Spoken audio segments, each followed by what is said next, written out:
They had no idea that the man they were about to humiliate and threaten with arrest was actually the billionaire CEO who owned the very plane they were standing on.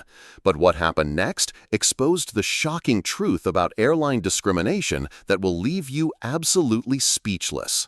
Watch as a successful black executive gets kicked out of first class by his own employees, gets threatened with handcuffs by his own supervisor, and then delivers the most satisfying revelation in aviation history that instantly destroys careers and transforms an entire industry. You won't believe the moment when he pulls out his CEO badge and watches their faces turn white with terror, or how he uses this devastating experience to create a justice system that protects millions of future passengers from the same humiliation. This isn't just a story about discrimination, it's about the power of turning your worst moment into your greatest triumph, and why every person who has ever felt judged or unwelcome needs to see how this incredible man fought back and won. Stay until the end, because the transformation he creates will restore your faith in justice and prove that sometimes the most powerful person in the room is the one you least expect. They had no idea that the man they were about to humiliate owned the very plane they were standing on.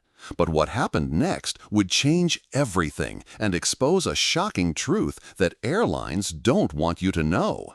Picture this: a successful black CEO, worth over $50 million, quietly boards his own airline for what should have been a routine business trip, but instead becomes the victim of the most outrageous discrimination you've ever witnessed.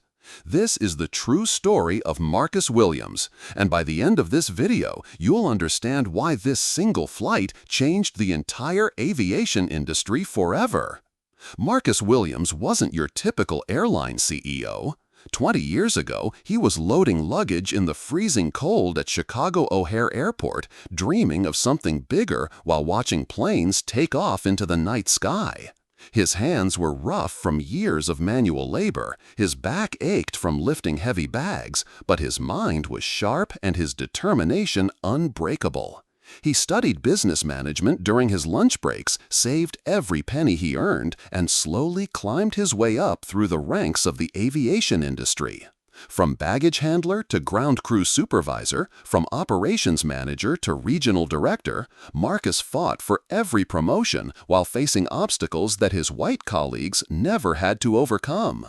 But Marcus had a vision that went beyond personal success. He wanted to create an airline that truly served everyone equally, where passenger treatment wasn't determined by skin color or appearance. So, when the opportunity arose to purchase the struggling regional carrier that would become Skylink Airlines, Marcus didn't hesitate. He invested everything he had, took enormous financial risks, and built Skylink into one of the most respected airlines in the country. Under his leadership, Skylink became known for exceptional service, competitive prices, and most importantly, treating every passenger with dignity and respect. On this particular Tuesday evening, Marcus was preparing for what he thought would be a routine inspection flight from Atlanta to New York. As CEO, he made it a point to regularly fly on his own planes, observing operations from a passenger's perspective to ensure his standards were being maintained. He deliberately dressed down in comfortable jeans, a simple hoodie, and worn sneakers, wanting to blend in and see how his crew treated ordinary passengers when they thought nobody important was watching. Standing in the terminal, Marcus watched his airline's ground crew efficiently handling baggage and boarding procedures. He felt pride seeing the Skylink logo on the aircraft, knowing that this company represented his life's work and his commitment to equality in air travel. He had personally hired many of these employees, implemented training programs focused on respectful customer service, and created policies designed to prevent discrimination. Or so he thought. As Marcus approached the gate with his first-class boarding pass, he noticed the usual mix of business travelers and vacationers preparing for the red-eye flight. He had specifically chosen Seat 2A, his favorite spot that offered a good view of the cabin service and crew interactions. What he didn't know was that this flight would test everything he had built and reveal shocking truths about bias that existed right under his nose. The boarding announcement echoed through the terminal, and Marcus joined the first-class line with his valid ticket in hand. He was about to discover that even owning the airline couldn't protect him from the prejudice that still plagued the industry he had worked so hard to change. If this story already has you shaking your head in disbelief, just wait until you see what happens when Marcus boards that plane. This tale of injustice and ultimate triumph will restore your faith in the power of perseverance and prove that sometimes the most powerful person in the room is the one you least expect. Smash that like button if you believe in justice, drop a comment sharing your own experiences with discrimination, and subscribe to our channel because stories like this need to be told and the truth needs to be heard. Right at that moment, as Marcus stepped onto his own aircraft, he had no idea that the next few minutes would shatter everything he believed about the company he had built from the ground up. The irony was devastating. The man who had spent decades fighting discrimination was about to become its victim on the very plane that bore his name as owner. Marcus made his way down the jet bridge with the confident stride of someone who belonged in first class, his boarding pass clearly marked for seat 2A. As he entered the cabin, the familiar smell of leather seats and that distinctive new plane scent filled his nostrils. He had personally selected every detail of this aircraft's interior design, from the premium fabric to the ambient lighting, wanting his passengers to feel valued and comfortable from the moment they stepped aboard. But something was wrong. Lead flight attendant Rebecca Martinez, a veteran employee with 12 years of service, immediately locked eyes with Marcus as he entered. Her welcoming smile, the one she had just given to the elderly white gentleman who boarded before him, vanished completely. Rebecca's training kicked in, but not the customer service training Marcus had mandated. Instead, years of unconscious bias took over as she watched this young black man in casual clothes confidently walk toward the first-class cabin. Marcus settled into his seat, pulled out his phone to check some work emails, and began his usual mental checklist of observations. The cabin was clean, the crew appeared professional, and the pre-flight preparations seemed to be running smoothly. Everything looked perfect on the surface, but beneath that polished exterior, something sinister was already brewing. Rebecca whispered something to her colleague Sarah, a newer flight attendant who was still learning the ropes. Both women glanced in Marcus's direction, their expressions shifting from professional courtesy to barely concealed suspicion. The transformation was subtle but unmistakable to anyone who had experienced it before, and Marcus had experienced it far too many times throughout his life. "Excuse me, sir." Rebecca approached with a tone that was polite on the surface but carried an underlying edge that made Marcus immediately alert. "I just want to make sure you're in the right section. This is our first-class cabin." She extended her hand toward his boarding pass with a smile that didn't reach her eyes, the same condescending gesture that had been used against him countless times before he became successful. Marcus handed over his ticket without hesitation, watching Rebecca's face as she examined it with unnecessary scrutiny. He had paid full price for this seat, just like he always did when flying as a regular passenger rather than using his CEO privileges. But Rebecca studied that boarding pass as if it were a suspicious document, checking and rechecking details that were clearly printed in black and white. "Okay, that appears to be correct," Rebecca said finally, her tone suggesting she was somehow surprised by this revelation. She handed the boarding pass back to Marcus, but her body language remained tense and unwelcoming. "I'll just need to verify this with our gate agent." The words hung in the air like an accusation, and Marcus felt the familiar sting of discrimination that he thought he had left behind years ago. Meanwhile, other first-class passengers continued boarding around them. An older white businessman in an expensive suit received a warm greeting and offer of champagne.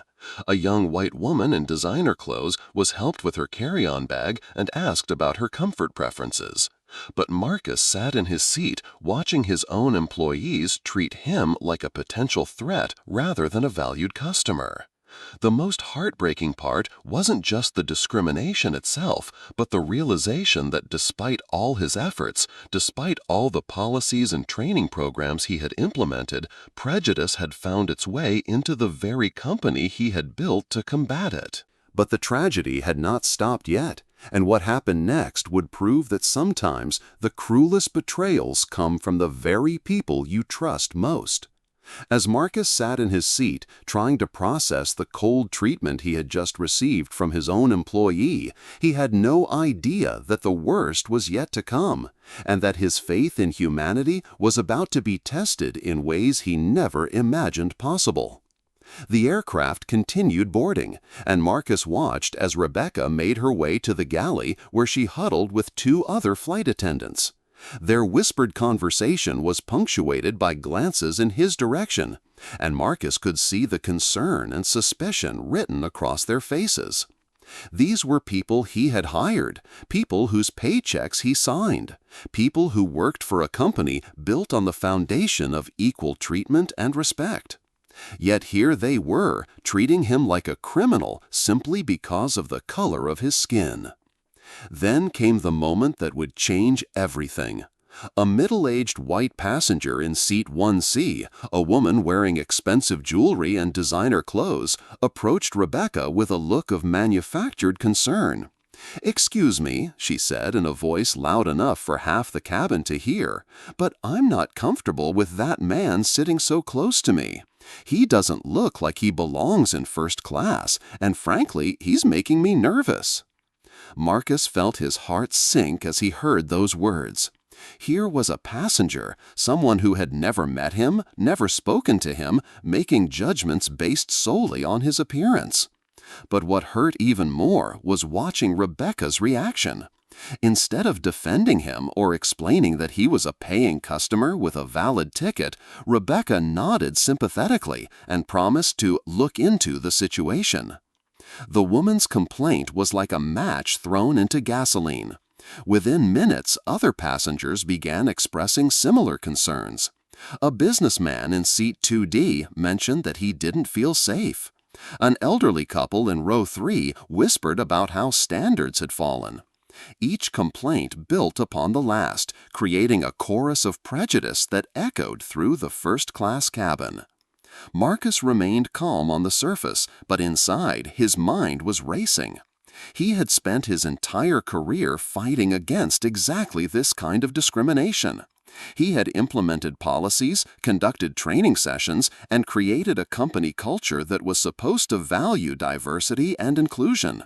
Yet here he was, sitting in his own airplane, watching his own employees validate and amplify the racist concerns of passengers who saw him as a threat rather than a human being. The most devastating part was the realization that this wasn't an isolated incident. If this was happening to him, despite his success and status, how many other black passengers had endured similar treatment on his airline? How many people had been made to feel unwelcome, unsafe, or unwanted while flying Skylink? The weight of this revelation hit Marcus like a physical blow, and he struggled to maintain his composure as the situation continued to escalate around him. Rebecca returned to his seat, this time accompanied by Sarah and another flight attendant named Jennifer. The three women stood in the aisle, creating a wall of authority that made Marcus feel trapped and cornered. Other passengers turned to watch the confrontation, their faces showing a mixture of curiosity and approval as they waited to see what would happen next.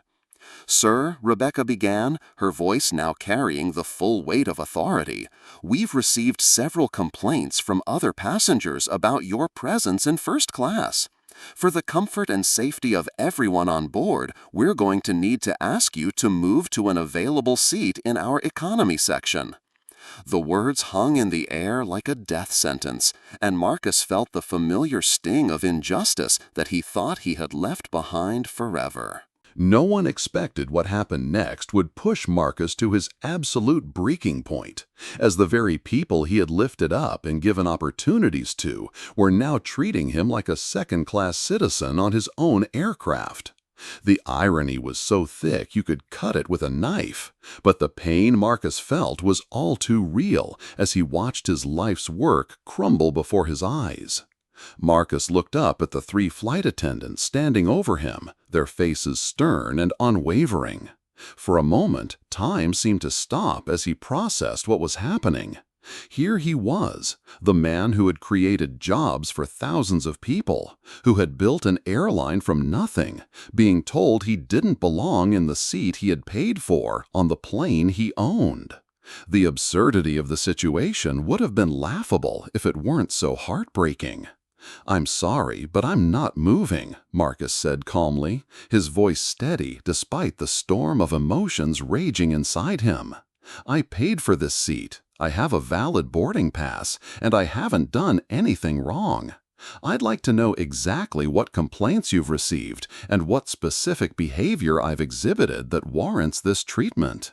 Rebecca's jaw tightened at his refusal to comply. She had expected him to be intimidated, to quietly accept the discrimination and move to the back of the plane like so many others had been forced to do throughout history. But Marcus wasn't backing down, and her frustration was becoming increasingly visible. "Sir, you're making other passengers uncomfortable," Rebecca repeated, her voice rising slightly. "For the safety and security of this flight, we need you to relocate. This is not a request, it's a directive from the flight crew." The word safety hit Marcus like a slap in the face. He had heard this justification before, used against countless black passengers who were deemed threatening simply for existing in spaces where they weren't expected. The fact that his own employees were using this same playbook against him felt like the ultimate betrayal. At that moment, Ground Supervisor Johnson appeared at the aircraft door, his heavy footsteps echoing through the cabin as he made his way toward the commotion. Johnson was a large man with a stern expression who had been with the company for 8 years, someone Marcus had personally promoted to his current position after recognizing his leadership potential.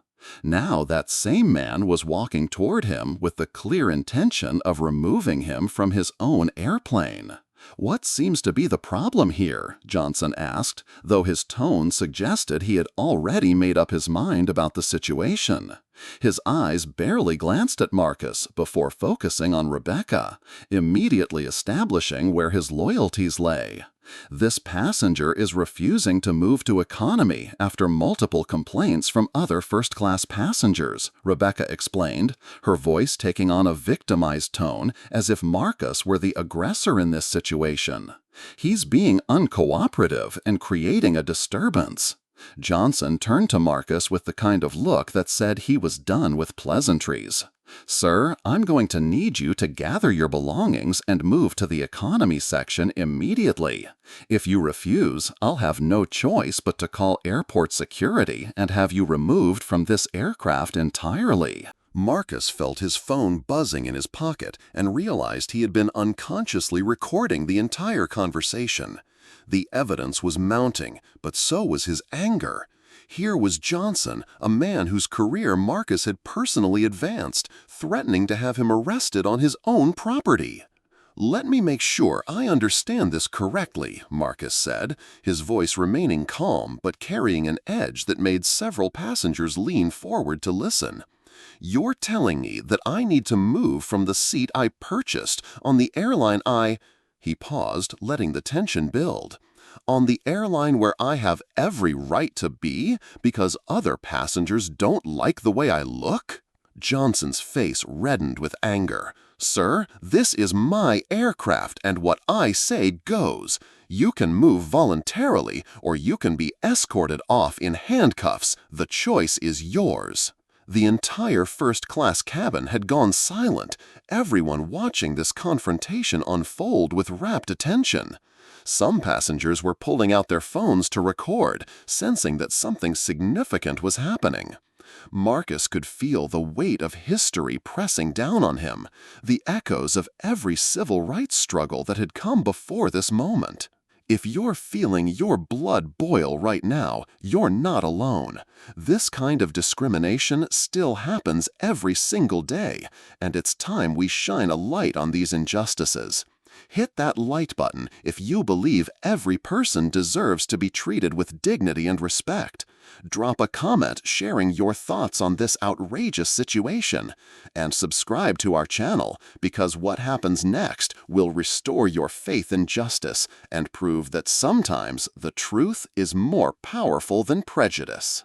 Right at that moment, as Johnson's threat hung in the air like a thundercloud ready to burst, Marcus made a decision that would change not just this flight, but the entire future of aviation customer service forever.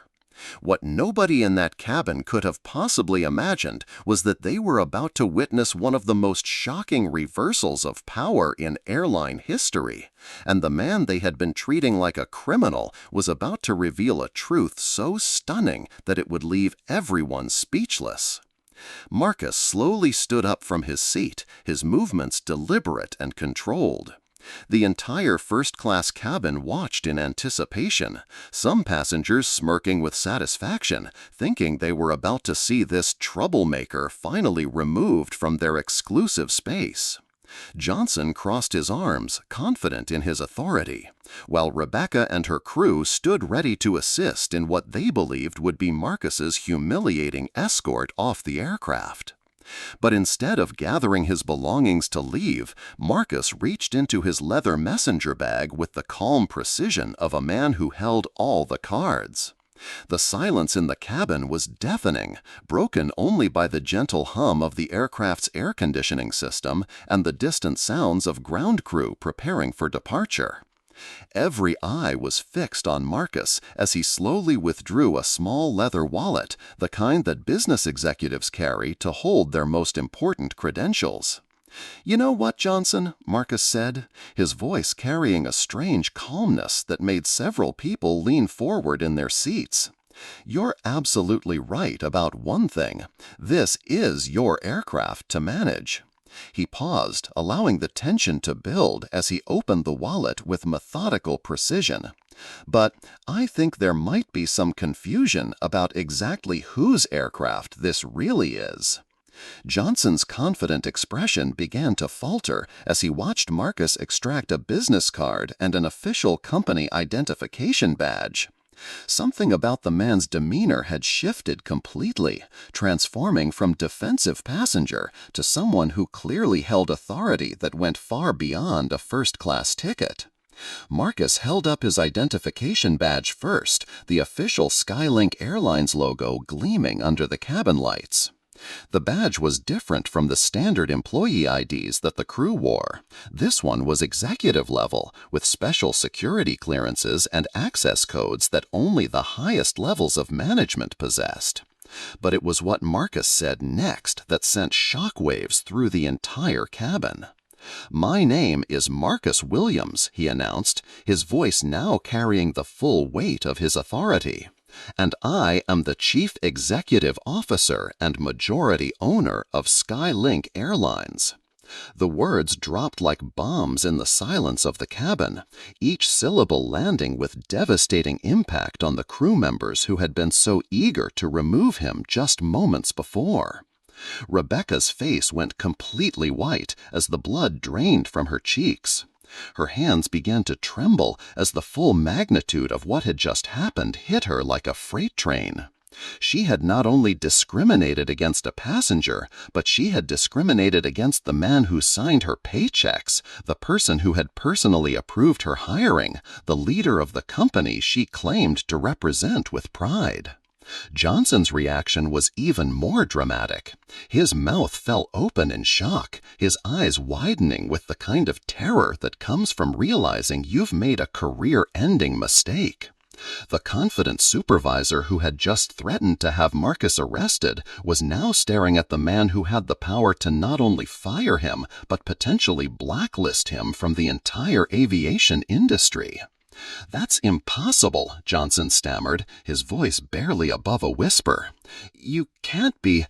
I mean, you don't look like." He stopped himself before completing the sentence, but everyone in the cabin knew exactly what he had been about to say. The unconscious bias that had driven this entire confrontation was now laid bare. Marcus reached into his bag again and pulled out his business cards, the expensive ones with raised lettering that he typically reserved for board meetings and high-level negotiations. He handed one to Johnson, whose hands were visibly shaking as he accepted it. The card clearly read, Marcus Williams, Chief Executive Officer, Skylink Airlines, along with his direct office number and executive email address. "I think you'll find everything is in order," Marcus continued, his voice maintaining that eerily calm tone that somehow made his words even more powerful. "I purchased this first-class ticket under my personal name because I regularly fly on our aircraft to observe operations and ensure that our customer service standards are being maintained." He paused, letting the irony sink in. "I have to say, this has been quite an educational flight so far." The other passengers in first class had gone from smug satisfaction to stunned silence. The woman who had originally complained about Marcus's presence was now sinking lower in her seat, clearly wishing she could disappear entirely. The businessman who had expressed concerns about safety was staring at his phone, probably wondering if anyone had recorded his earlier comments. Sarah, the younger flight attendant who had been following Rebecca's lead, looked like she was about to cry. She had been with the company for only 6 months, still learning the ropes and trying to make a good impression on her senior colleagues. Now she realized she had participated in discriminating against the very person who could determine her future with the airline. Marcus looked around the cabin, taking in the faces of his employees and passengers, all of them processing this incredible reversal of fortune. The man they had dismissed, belittled, and threatened was actually the most powerful person on the entire aircraft. The irony was so complete, so devastating in its implications, that several passengers were already reaching for their phones to delete any photos or videos they might have taken of the earlier confrontation. "Now then," Marcus continued, his voice taking on the authoritative tone of a CEO addressing his board of directors, "I believe we need to have a serious conversation about Skylink Airlines' commitment to treating every passenger with dignity and respect, regardless of their appearance or background." The revelation had changed everything in an instant, and everyone in that cabin knew that nothing would ever be the same again. But the real shock had only just begun, because what Marcus did next would prove that sometimes justice doesn't wait for courtrooms or committees, and that true leadership means taking immediate action when principles are violated. The employees who had been so confident in their authority just moments before were about to learn that discrimination has consequences, and those consequences were going to be delivered with the swift precision of a CEO who had built his entire company on the foundation of equality and respect. Marcus pulled out his personal cell phone, the one with direct access to every department head and executive in the Skylink organization. The cabin remained frozen in stunned silence as he scrolled through his contacts, his movements deliberate and purposeful. Johnson and Rebecca watched in growing horror as they realized that their fate was quite literally in the hands of the man they had just tried to humiliate and remove from his own aircraft. "Linda, it's Marcus," he said into the phone, his voice carrying across the eerily quiet first-class cabin. Linda Torres was Skylink's Chief Human Resources Officer, a woman Marcus had personally recruited from a Fortune 500 company specifically because of her expertise in workplace discrimination issues. "I need you to initiate immediate termination procedures for 2 employees. Yes, I'm serious, and yes, it's effective immediately." The words hit Johnson and Rebecca like physical blows. Rebecca actually gasped audibly, her hand flying to her mouth as the reality of losing her 12-year career with the airline sank in. Johnson's face had gone from red with anger to gray with shock, his confident demeanor completely evaporating as he realized that his 8 years of service, his recent promotion, and his future in aviation were all disappearing in real time. Marcus continued his conversation with Linda, providing employee identification numbers that he had memorized from the crew manifest he regularly reviewed as part of his operational oversight. The other passengers listened in fascination and horror as they witnessed corporate justice being delivered at 30,000 feet, or rather while still sitting at the gate preparing for takeoff. The reasons for termination are violation of company anti-discrimination policies, failure to follow customer service protocols, and creating a hostile environment for passengers based on racial profiling, Marcus explained to Linda, his voice never wavering from its professional tone. I have audio recordings of the entire incident, and there were multiple witnesses to their behavior. Sarah, the young flight attendant who had been caught up in following her supervisor's lead, was openly crying now.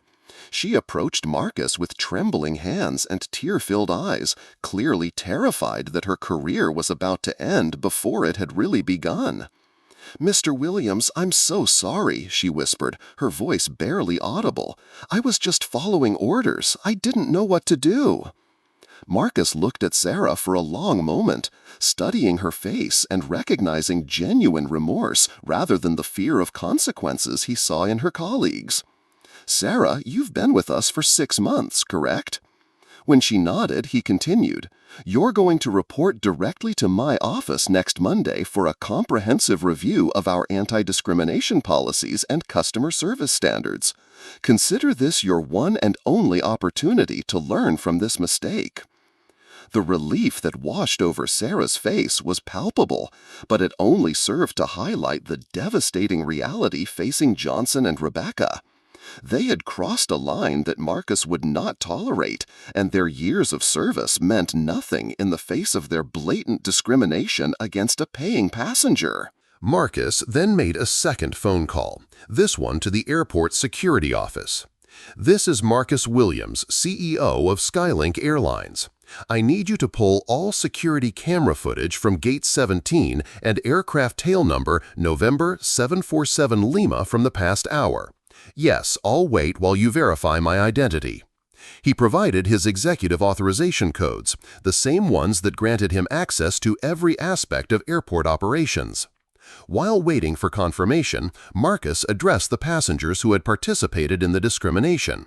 The woman in seat 1C, who had initiated the complaints about his presence, was trying to make herself as small as possible, clearly hoping to avoid his attention. But Marcus was not going to let anyone escape accountability for their role in this injustice.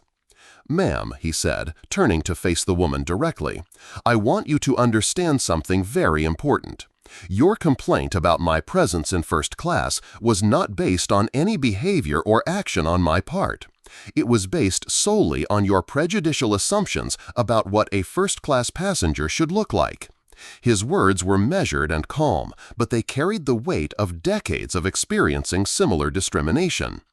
The woman mumbled an apology, but Marcus continued, "I want you to think about how many other people you've made similar judgments about in your life, and how those judgments might have affected their experiences and opportunities."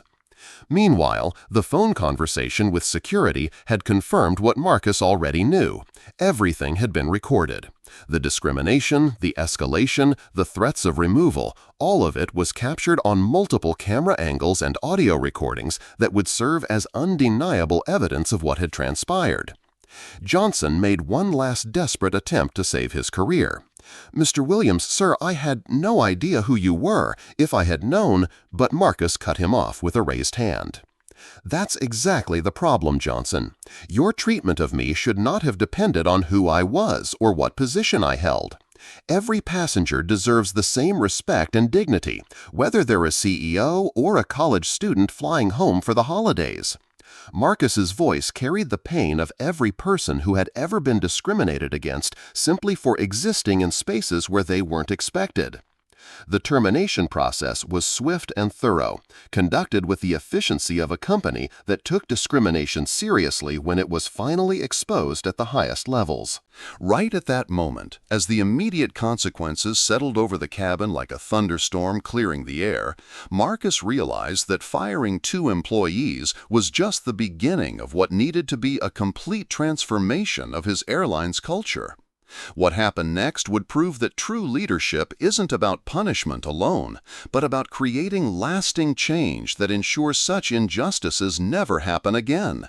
And what Marcus implemented over the following months would revolutionize not just Skylink Airlines, but the entire aviation industry's approach to discrimination. The flight was delayed for 2 hours as Marcus conducted what became known internally as the Gate 17 investigation. He personally interviewed every crew member, reviewed security footage with airport officials, and documented every aspect of the discrimination he had experienced.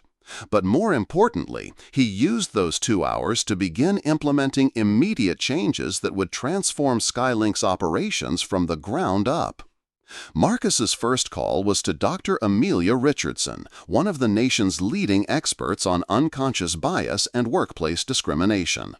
Within 48 hours, Dr. Richardson was on a plane to Skylink's headquarters in Atlanta, carrying with her a comprehensive plan for what would become Operation Equal Skies, the most ambitious anti-discrimination program ever implemented by a major airline.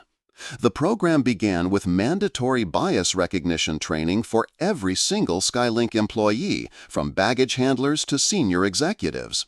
But this wasn't the typical corporate sensitivity training that employees endure and forget. Marcus invested over $2 million in creating an immersive experience that used virtual reality technology to put employees in the shoes of passengers who faced discrimination. Flight attendants experienced what it felt like to be questioned about their ticket validity.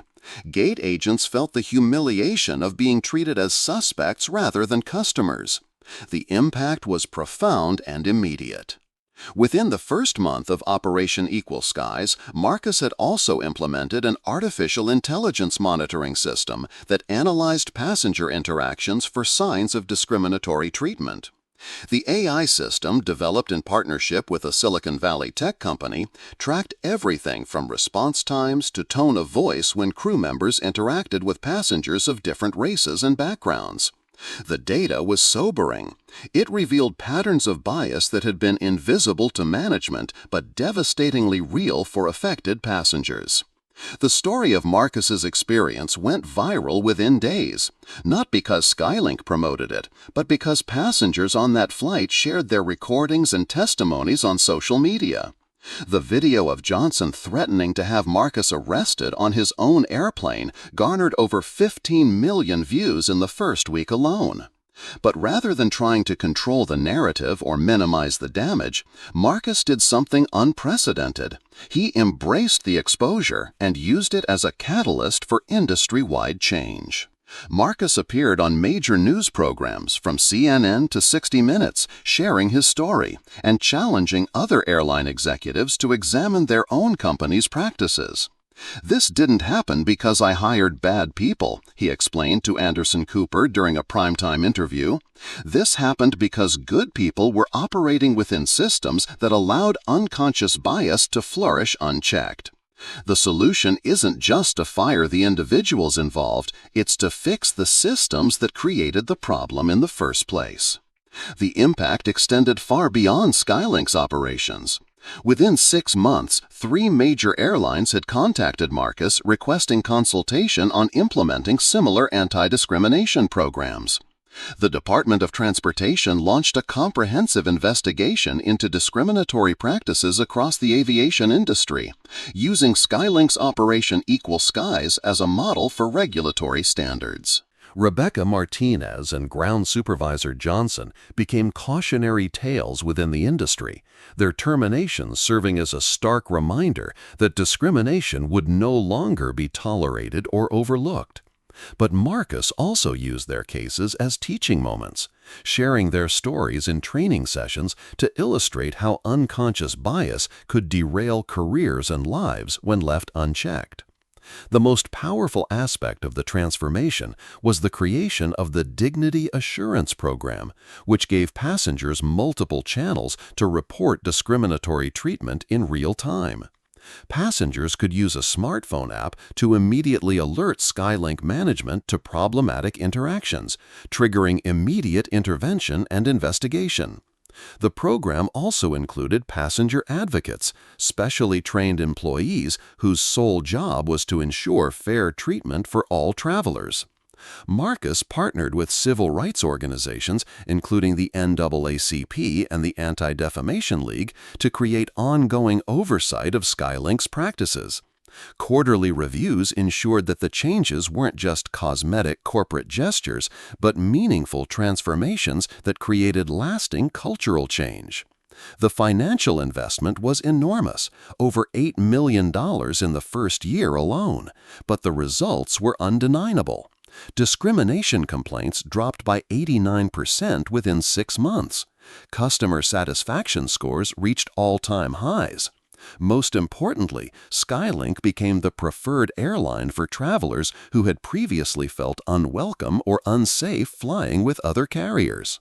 Marcus also established the Equal Skies Scholarship Program, providing free flight training and aviation career opportunities for underrepresented minorities.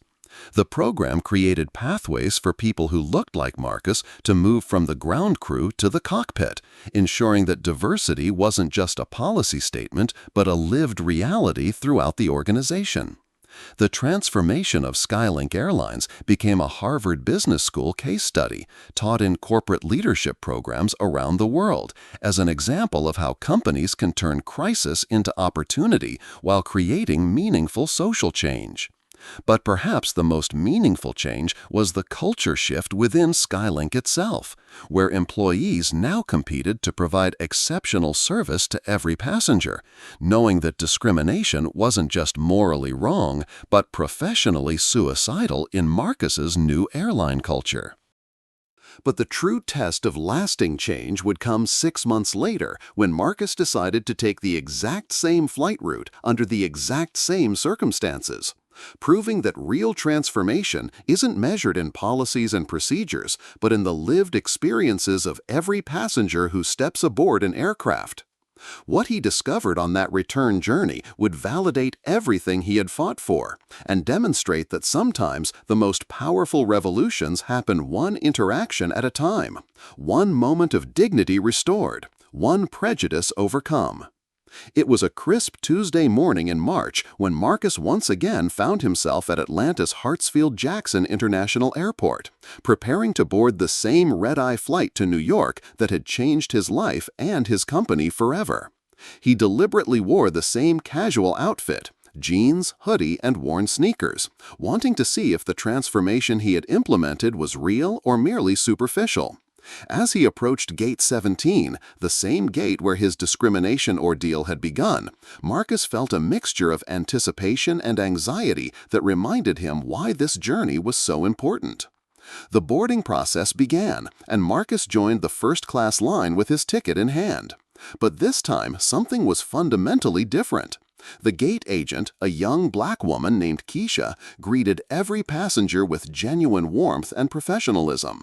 When she scanned Marcus's boarding pass, she looked up with a smile that reached her eyes and said, "Welcome aboard, Mr. Williams. We're honored to have you flying with us today." There was no suspicion, no questioning of his legitimacy, just the kind of respectful service that every passenger deserved regardless of their appearance or background.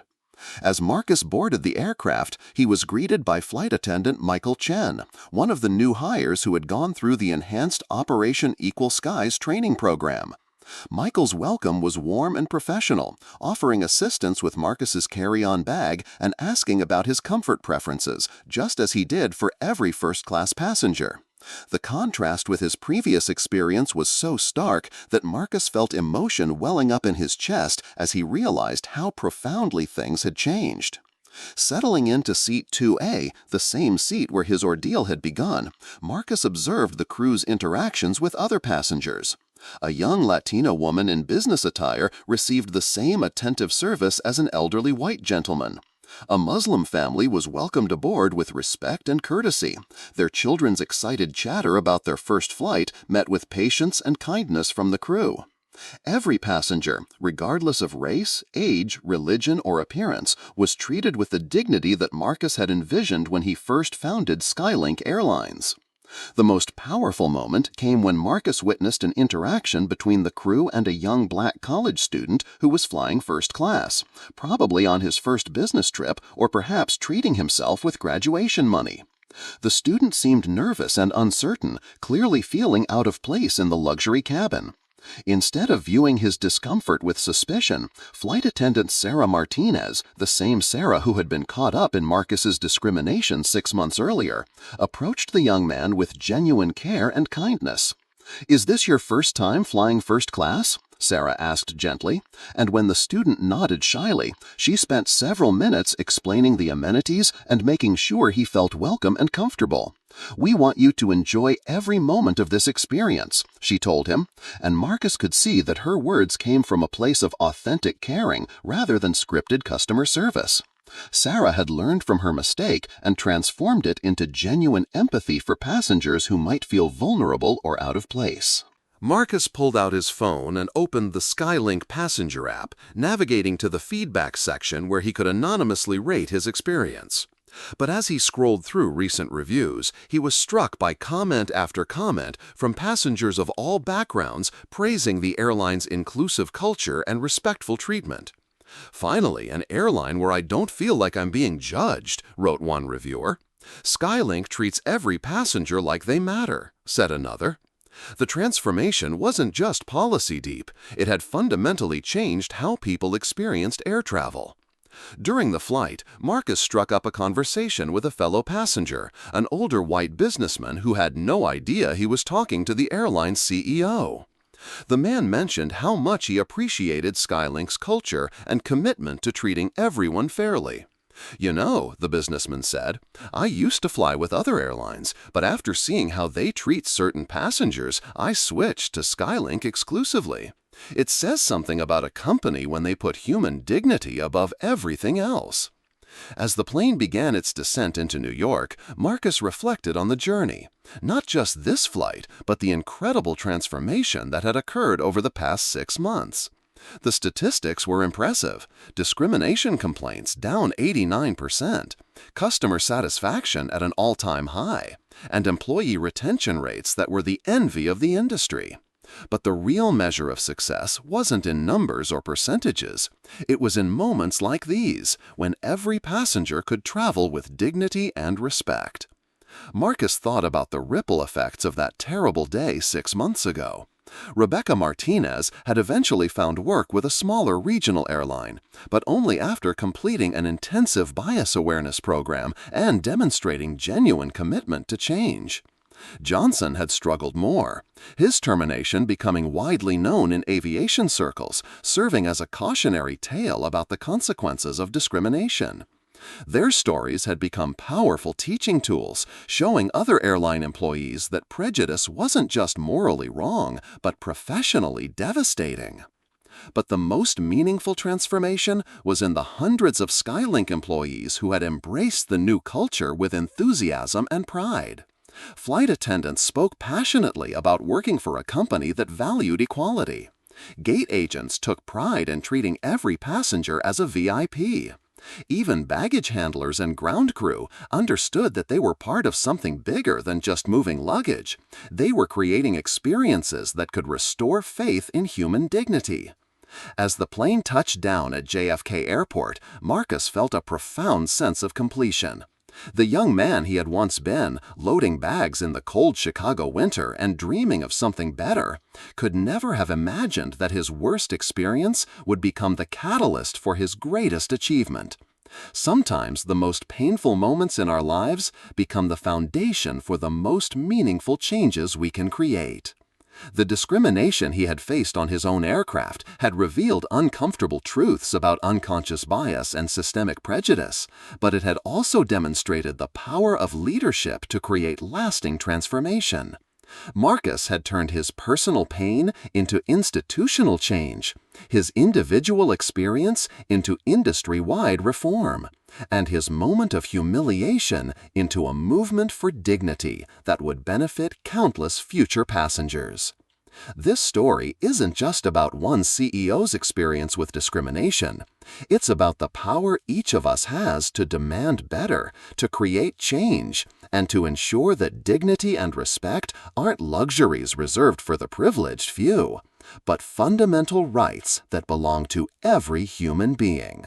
Marcus Williams' journey from discrimination victim to industry transformer proves that sometimes our most painful experiences become our most powerful tools for change. What started as a humiliating moment of prejudice on his own aircraft became the catalyst for the most comprehensive anti-discrimination program in aviation history, protecting millions of passengers who will never even know his name. The real lesson here isn't just about one CEO's triumph over injustice. It's about the courage to turn personal pain into systemic change, to demand better not just for ourselves, but for everyone who comes after us. Marcus could have quietly fired those employees and moved on, but instead he chose to confront the uncomfortable truth that discrimination thrives in silence and dies in the light of accountability. His transformation of Skylink Airlines didn't just change company policy, it shifted an entire industry's approach to human dignity, proving that authentic leadership means using your power to lift others up rather than simply protecting yourself from harm. The most profound part of this story is realizing that Marcus's success wasn't measured in the billions he earned or the company he built, but in the young black college student who could fly first class without fear, the Muslim family who felt welcomed aboard, and the countless passengers who will never experience the humiliation that Marcus endured because he had the courage to demand better.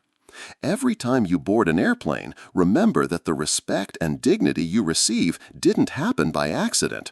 It was fought for by people who refused to accept discrimination as normal, who turned their worst moments into movements for justice, and who understood that true success is measured not by what you achieve for yourself, but by what you make possible for others. If this story moved you, if it reminded you that change is possible when we refuse to stay silent in the face of injustice, then show your support by hitting that like button to help this message reach more people who need to hear it. Drop a comment sharing your own experiences or thoughts about how we can continue fighting discrimination in all its forms.